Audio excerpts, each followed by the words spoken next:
ঢাকা, নারায়ণগঞ্জ, নরসিংদী, ভৈরব, ব্রাহ্মণবাড়িয়া, কিশোরগঞ্জ, হবিগঞ্জ, মৌলভীবাজার হয়ে সিলেট 213 কিলোমিটার রাস্তা।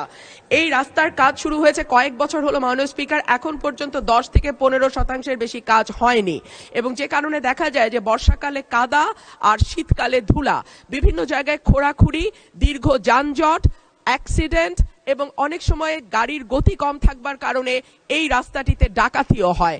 এই অত্যন্ত গুরুত্বপূর্ণ সড়কটি এডিবি এবং বাংলাদেশ সরকার মিলে নির্মাণ করছে, কিন্তু দীর্ঘ সময় ধরে এই কাজ চলমান থাকা সত্ত্বেও এখন পর্যন্ত 10 থেকে 15% বেশি কাজ হয়নি। এই বছর ডিসেম্বরের মধ্যে কাজ শেষ হওয়ার কথা থাকলেও বারবার বলা হচ্ছে 2028-এর আগে এই কাজ সম্পন্ন করা সম্ভব নয়। আমি মাননীয় মন্ত্রীর দৃষ্টি আকর্ষণ করতে চাচ্ছি, বাংলাদেশের অন্যতম গুরুত্বপূর্ণ এই মহাসড়কটির নির্মাণ কাজ দ্রুত সমাপ্ত করে 4 ঘন্টার পর Mr. New